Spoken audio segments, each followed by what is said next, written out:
د کوز د تحصیل دینزي سیلګرۍ لپاره مشهور لړم ټاپ چرته چې د سرب او نور ونو ګڼ ځنګل موجود دی سیلګرو د توجه مرکز جوړ شوی او د روزانه په بنیاد ګڼ شمېر سیلګر راځي او په ګرمۍ کې د یخنۍ نه خوندونه اخلي. لړم نوم یې د دې ځای ډېر ښکلی ځای دی، ډېر یخ ځای دی او لکه په شکال دی. په شکال کې له خوله خو جدا خبره، په کمبلو کې او بړستنو کې سړی نه ګرمېږي که نه.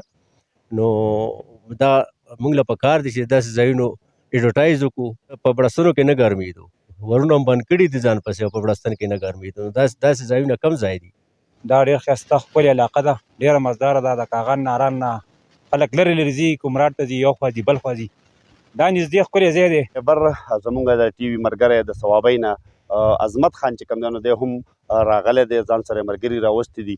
عظمت خان ته لړم ټاپ چې کوم دی نو ته راغلی بېګا ته شپه تېره کړه، ته د لړم په حواله باندې شوی. ډیره مننه اسرار خان. لړم چې دی نو یو حقیقي او ډېر ښکلی جنت نظیر ځای دی. زه خو چې رالم ما دا حسن ولید نو ډېر زیات په ډکې خفه شم، لکه دومره ښکلې علاقه. مطلب اوس وګوره تقریبا دا 11:30 بجو ټایم دی او دا خو ښکلې چې دی نو دون دی او نری نری پشم را روان دی. د دې چې کوم ویدر وګوري، دې چې کومه ګرینري وګوري، نو زما په خیال ډېره ښکلې علاقه ده. مطلب او ډېره نږدې ده، لکه مطلب چې درې نه 1.5 غنټه چې دی نو زمونږ ولګېدله په خراب روډ باندې. که دا روډ ټیکو نو بیا 40 منټ 45 منټ ډرایو دی. نو ډېر زبردست، ډېره ښکلې او ډېره ښکلې شپه هم تېره کړه. مطلب ښه یخ او کمبلې او بړستنې پکې چې دی نو اغوستلی شوي دي په دې ورځو کې. نو ډېره زبردسته علاقه ده، بغیر پکې نه. بالکل پکې مکې خو پکې اډو شته نه که نه، د پکو خو اډو فټینګ پکې چا نه دی کړی.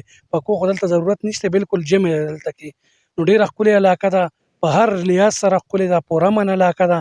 خلک هم ډېر مینه ناک دی، ډېر مهمان نوازه خلک دی. خو د بده مرغه د حکومت د ټوریزم ډپارټمنټ د هغوی بالکل توجه نشته. د خیبر پښتونخوا سره زمونږ دغه چې دی نو د میرې مور چې دی نو سلوک کېږي. زمونږ که ګوري نو زمونږ وطن چې دی نو دا د لالونو خزانه ده، خیبر پښتونخوا. هر ځایونه یې چې دی نو مزېدار دي، بالکل جنت په شان دي. که موږ کومراټ علاقې ته لاړ شو، که موږ سوات ته لاړ شو، که موږ دغه شان چې دی نو نورې علاقې وګورو، وزیرستان سایډ ته لاړ شو، دغه شان موږ خپل صوابۍ کې زموږ بیرګلی یو ښه سپاټ دی. نو دلته لړم ته رالو نو ډېر زیات خفه شو. که بده مرغه که دا پنجاب کې و نو دا به داسې نه و، خو دا په خیبر پښتونخوا کې دی.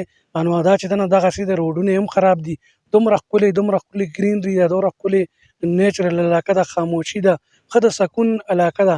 خو د بده مرغه د حکومت د طرف نه چې دی نو هېڅ د دې دپاره ډیولپمنټ دپاره هېڅ هم نه دي چې پکار دي حکومت له تعقیب نمایندګان دي د پاکستان تحریک انصاف یا سی ایم دی یا چې کوم وزیر د کوم وزیر صحت نو هغه ته به زمونږ ګزارش شي چې خامخا دې علاقې دپاره کم از کم دا روډ دې ورته وکړي، چې دا روډ ورته وکړي نو نور دا علاقه چې ده نو ډېره زیاته ښه ده. نور څیزونه بیا اول مست خو روډ دی، روډ خراب دی. بل دلته چې کوم مقامي خلک اوسېږي نو د هغې غریبانانو ژوند به هم چې ده نو ډېر زیات مشکلي ماحول یخ دی ډېر.